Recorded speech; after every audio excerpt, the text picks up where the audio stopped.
Well, good morning, everyone. And once again, welcome to another live. Hope you're having a great day. Great start to your day as we bring you the news behind the health news. Good morning to you, Nick, from our staff. Good to have you on. Don't you get tired of me? Andrea, good morning from Niagara Falls. And John from Elgin, Illinois, and Mike from Wawa. Our loyal listeners, Jose, good morning to you. Nice to have you on this morning. And Brenda, good morning, Brenda. Nativity. And let's see here. Got a few more. Kim from Florida. Good. Nellie, good morning to you. We appreciate it. We really do. Holly, good morning to you. Rosa, faithful followers. Okay. And Jeanette, good morning to you. Madeleine, good morning to you. Micheline, again, we appreciate it. Andrea, is Jerry on with you? There you go. Go Habs, go. Absolutely, Jerry. Zian and Jean, good morning to you guys. We appreciate you guys very much. Susan from Cape Breton. And Susan, another Susan from Florida. And our dear buddy, Dr. Troy, good morning to you from Newfoundland. And Deb from Timmins. Okay, guys. Okay, one or two more, then we'll get going. Gail from the Hills. And Barbara from Nova Scotia. Okay, Chantal. Good morning, Sonia. Okay, we're gonna get going. I got some Anne and Catherine from Springdale, Newfoundland, and Margaret. Okay, let me just do this here. Okay, so guys, let me read this. Let me read this news behind the news here, okay? So you might not have read this, but it says colorectal cancer is linked to insulin resistance, okay? So we'll develop this here. Sugar in the diet, especially sugar-sweetened drinks, have increased colorectal cancer by 16 to 32% in the last few years. Here's the headline. Sugar in the diet, especially sugar drinks. It's amazing to me. It's amazing to me in this day and age that we have people still drinking soda. Like, to me, you know, that's cancer in a can or in a bottle. I was talking to yesterday, or at least we were messaging because she was on our private Facebook group asking about cancer. I guess she's dealing with cancer, and she says, and I agree with what she said, because she said, like, Dr. Martin, aren't you a little simplistic in your protocol for cancer?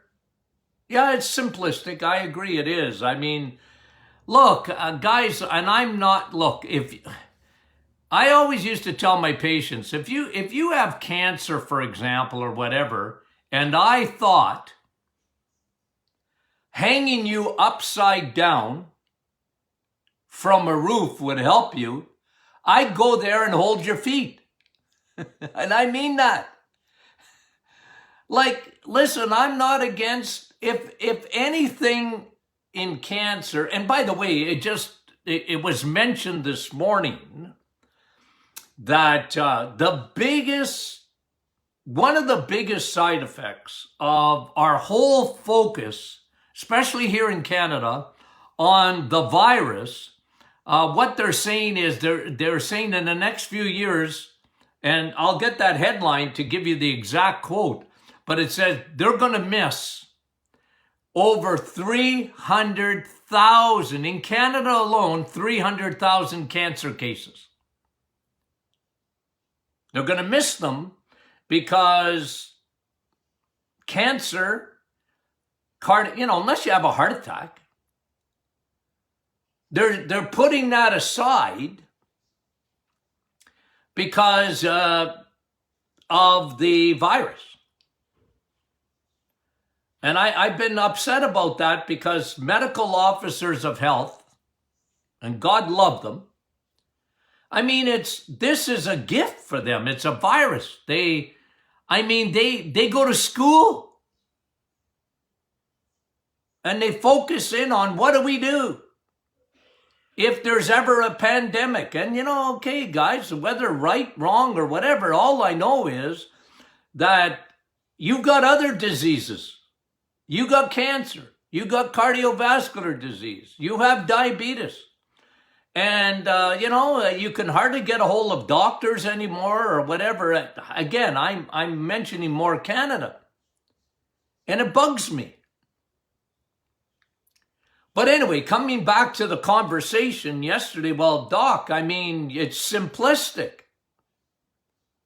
Your idea of your protocol is simplistic. Yep. It's not that complicated. It's not expensive. And look, if you got the cancer diagnosis and you want to run to Mexico to get alternative treatment, I'm not going to discourage you at all. Whatever you think is right. And man, it's your body and it's your money. You do whatever you think is right. All I do is I unpack what I know. I unpack it. And like I've been telling you for years now, very consistent, is that cancer needs fuel. Cancer needs fuel. Cancer is like a teenager. The cells are like teenagers, and they want sugar all the time, our kids. If you don't believe that's true, that cancer needs fuel, I've always rested my case on a few things, but primarily is in technology, cancer technology. We have one here in Sudbury. It's called a PET scan, P-E-T. It's not for your pets. It's to detect cancer. That's what they use it for. And before they put you in the machine to get imaging, they give you a cup of radioactive glucose, sugar. Why? Why don't they give you a cup of water? Why don't they give you a cup of milk? Why don't they give you a cup of, I don't know. But they give you a cup of radioactive glucose. You know why? Because glucose goes right to the cancer, whether it's in your brains or in your toes, and you light up like a Christmas tree in the PET scan. And I'm always someone that likes true or false, okay? So when I preach, I say, is that true or false? So I remember, this is several years ago, maybe 3 or 4 years ago, whatever. I asked an oncologist that on a conversation on the telephone. I said, true or false? what do you use? Do you use glucose for sugar to detect cancer in the PET scan? True or false? And she said, true. I said, well, I rest my case. Diet is very important. If you are fighting cancer, you know, whether you're taking radiation, whether you're taking chemo, whether you're doing alternative treatment, whether you're doing whatever you think is right or whatever the doctor is recommending, one thing for sure, cut the stinking sugars out of your diet. And I know a lot of people, oh, no, I mean, I need my sugar, man. I don't feel good. Yeah, I know, but you're feeding cancer cells. Especially when you drink it, because that's why they give you a drink of radioactive glucose before the PET scan. And this study is showing colorectal cancer. Now, let me just tell you a little bit about colorectal cancer. Colorectal cancer is the fastest growing, in terms of numbers, the fastest growing cancer in women, only second to breast cancer. Every time I get someone that asks me to donate to the Cancer Society, I have to remind myself that these people are just volunteers. Doc, calm down. Don't lecture them. They don't know any better. And when volunteers say, how about giving to the wearing pink, or and look, guys, I'm not telling you don't give to the cancer societies. I'm not telling you that. For me, I want to ask them two questions. One, where is the money going? Is it going to research? Or is it going to fund salaries and marketing? Well, this is public knowledge. You can go to, for example, the Canadian Cancer Society, go to their website. They're a charitable foundation. They must provide their finances, their books. They must provide them. It's under law in Canada. I'm sure it is in the States too. You can find out where the money goes to. Less than 5% goes to research. The rest goes to salaries and marketing. So they can market to raise your money. So they can pay their salaries. Ew. Okay, so that's one. Number two, I asked them, can I go to your website? Canadian Cancer Society or the Breast Cancer Society or the Colorectal Cancer Society or whatever cancer society it is, okay? There's the general one, and then they have different associations or societies. Is there anything there about food? Is there anything there about food?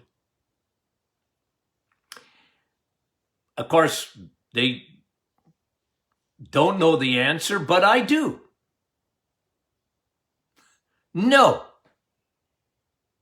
there's not. As a matter of fact, if you get the diagnosis of cancer, and, I know this for a fact here in our hometown, Sudbury, which has a big cancer center, the oncologist won't talk to you for a nanosecond about nutrition. They don't see the significance of it, but they might refer you to a dietitian. And in all due respect, and like in our cancer center here in Sudbury, I'm just going to tell you what ours is like. I don't know what yours is like, but they have Tim Hortons. And they got donuts and muffins. Like, oh, doc, it's a carrot muffin. Yeah, with 8 teaspoons of sugar in it. In a donut, you got more than that. And then if you happen to get to a dietitian, they'll tell you to eat from Canada's food guide. Ooh.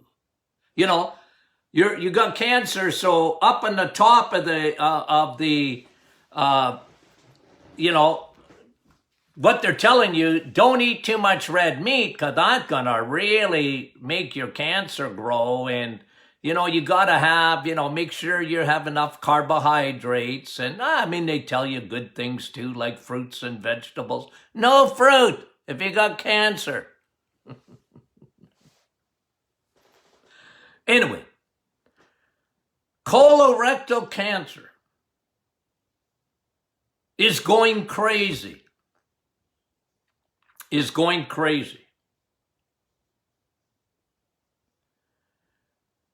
Your gut, to get gut cancer, why does that happen? Well, I'm going to give you my take on it. You get colorectal cancer not because of a lack of fiber. It's just the opposite of that. It starts when you have, in that war in your gut, remember there's 2 armies there, your good bacteria, bad bacteria, called your microbiome. When that gets disrupted with the use of antibiotics, with the use of steroids, with the use of non-steroidal anti-inflammatories like Advil or whatever, with all the chemicals in our society today that make their way to your gut, and then you know, you add sugar, and now you're feeding your invasive army called yeast or fungus. And now you have the makings for cancer. You have the makings for cancer. And this is why they're saying that colorectal cancer is increasing 100-fold compared to what it used to be. And they're linking it to our diet. So when someone tells me, Doc, you're simplistic. Yeah, I'm pretty simplistic, I admit it. But you know, you can get the most extravagant treatment in the world. You know? And if that's what you want, go for it. But you better fix your diet. You better get off the sugars. You better get off those crappy carbohydrates that are going to be sugars in 5 seconds. So I am simplistic, 100%. And you know, I don't want you to do 50 things. I want you to focus in on getting your diet right. Cancer hates steak. It hates it because it doesn't feed it. Cancer hates steak. And so I tell people, you got to fix your diet. And then, of course, I'm big on, you know me, I'm big on probiotics. For cancer, doc? Yeah, well, yeah, for sure. You need to replace that microbiome. You need to get bacteria fighting on your side. Good guys who are fighting to get rid of candida. First of all, don't feed it. Don't give it any fuel. And second of all, go out to destroy it. It's why I love probiotics. It's why I love oil of oregano. It's not expensive, but I'm a simple guy. These are things at the root cause of these cancers. Got to get rid of it. Now, and of course, you know me. If you have low levels of vitamin D, 100% proven, it is an enormous factor with your immune system. Is there ever a week or hardly a day goes by that I don't talk to you about vitamin D? Linus Pauling, because somebody asked me yesterday, Doc, what do I think about vitamin C? You mean coffee? Oh, the other vitamin C. Well, Linus Pauling won a Nobel Prize in the 1970s. He actually lectured at our school. Very smart man. Very smart. And he talked about therapeutic doses of vitamin C. And I was all ears. But for me, Linus Pauling only missed out by one letter in the alphabet. He said C, I say D. Look, you know, vitamin D is so well established for your immune system. You see, I try and tell patients that are fighting any type of cancer, man, you got to get your immune system going. And your little T cells have an antenna for vitamin D. And you better supercharge those T cells and your natural killer cells, NK, natural killer cells, because they're going to go after your cancer cells. Your body, guys, is fearfully and wonderfully made. God gave you an immune system. It drives me batty when we don't talk about the immune system when it comes to a virus or it comes to cancer. Why aren't they talking about that?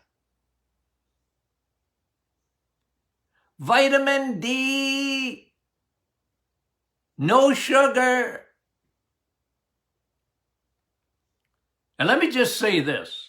Because I'm going to read to you a study came out this morning.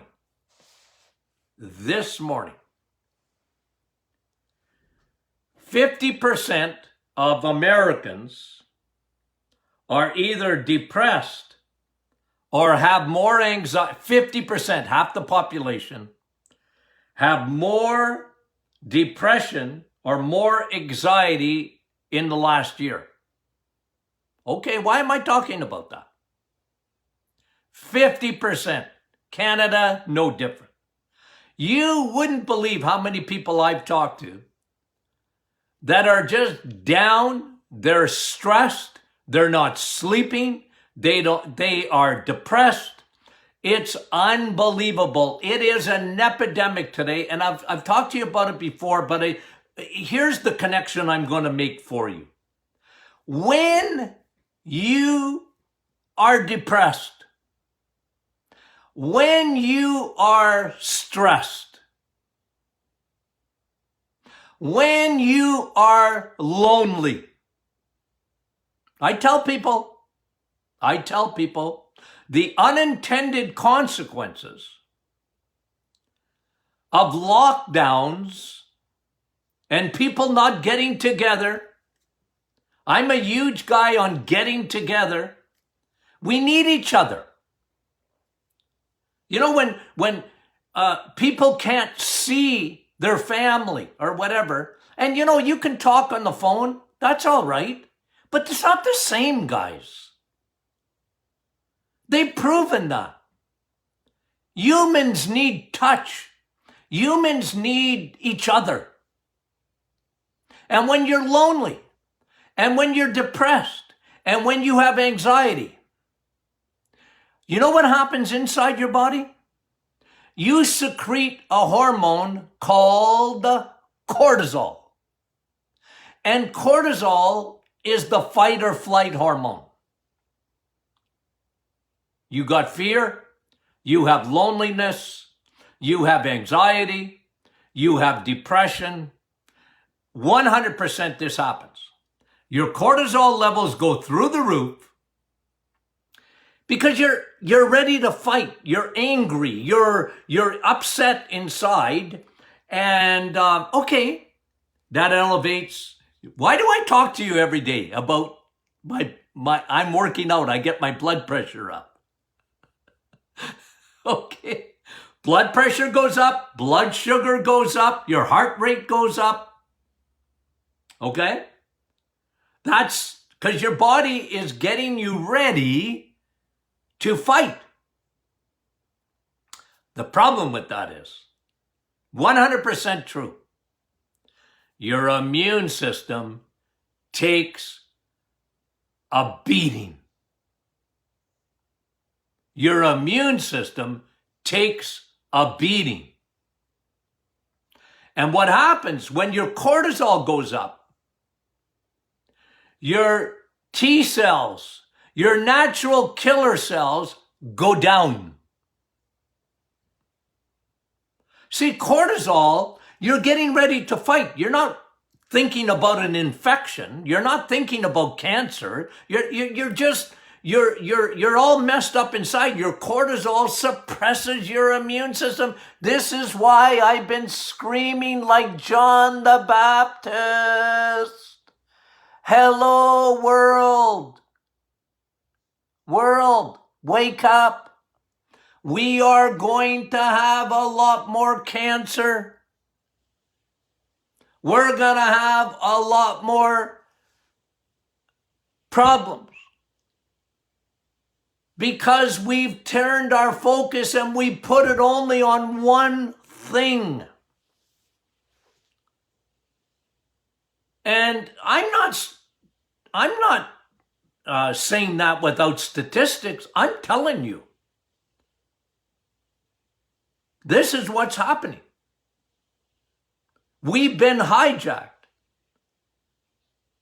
by the medical officers of health. Hijacked. And even the College of Physicians and Surgeons in Ontario, for example, they told doctors to shut up. We don't want you going again. I can't believe it. Why is cancer not important? Why isn't mental health important? Anyway, Doc, calm down. Calm down. No, but I'm, you know, when I read that colorectal cancer in women is starting to catch up to breast cancer. And we're not winning the war on cancer. We're losing the war on cancer. Because nobody's talking about sugar, and no one is talking about vitamin D, and no one is talking about stress in our lives that suppress the immune system, that make us much more susceptible. Folks, listen to me. Listen to me. Listen, Linda, listen. I'm going to say something very important. Okay?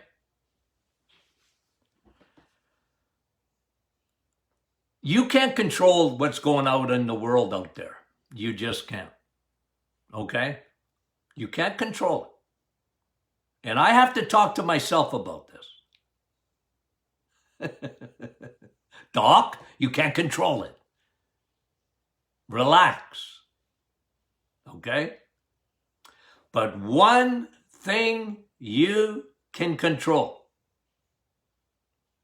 is what you put in your mouth. You can control that. Start with you. Because here, I'm finishing the statement. Okay? You can't control everything in life. You just can't. Better to know that. Because some of us like to control things. You can't control everything in life. I can't control the government. I can't control it. Okay? But you can control what you put in your mouth every day. True or false? That's a true statement. And here's another true statement. There isn't any one of us, me and you, that doesn't fight cancer every day. Every day, 365 days of the year, you and I fight cancer. You have cancer cells, kamikaze pilots, bad teenagers within your body every day. Every day, every day. You fight cancer. You don't wait till you get the diagnosis of cancer. Because I've shown you this. You know me in illustrations. Okay? I got a pen here. See it? The tip of the pen. See that? Cancer to grow to the size of a tip of a pen takes 5 years. 5 years to grow to that size. You see, and medicine is focused in on early detection of cancer. But if they find something in the under colonoscopy for colorectal or breast cancer or whatever, and they find a tumor and whatever, well, that's been there a long time.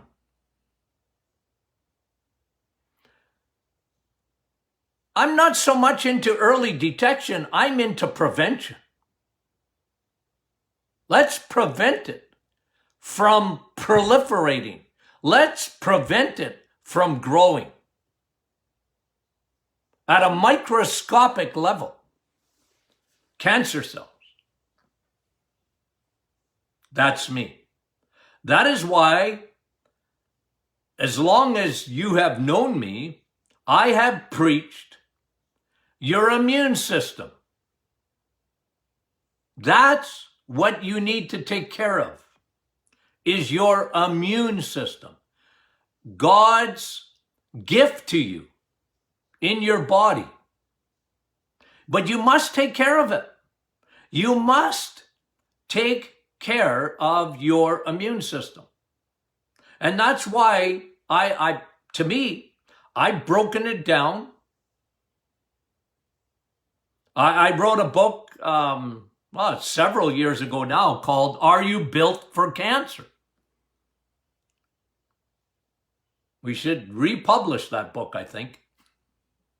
Are You Built for Cancer? But I talked about that. And talked about the things I'm talking to you about even this morning. Because when I see a statistic like that we've seen in the last couple of years a 30%, up to 30% uptake of colorectal cancer, and that's just in women, never mind men. That is, guys, we're not winning the war, we're losing the war because we're looking for love in all the wrong places. That's me. I'm convinced of it. We're not focusing in where we need to focus in on. Okay, I'm done my rant for today. Okay. Guys, thanks again. I just mentioned it. Number one selling, pick it up. I think it's on sale. Okay? The Reset book. I tell you guys, if you haven't scrolled, we should have a site. We do on the anyway. I got to find out before I even mention it because I'm bad at that. You can read all the testimonies, hundreds and hundreds and hundreds of people, of how their bodies have changed with the metabolic reset. An eating program. You got to eat anyways. You have to eat anyways. Might as well eat. Take 30 days and trust me. 30 days of your life. Give the Martin Clinic 30 days of your life. Trust. Trust. There's a Christian song we sing. Trust and obey. For there's no other way. Trust for 30 days. It'll change your life. It'll change your life. It will supercharge your immune system. Yeah. Okay. Enough preaching. Love you guys. Talk to you soon.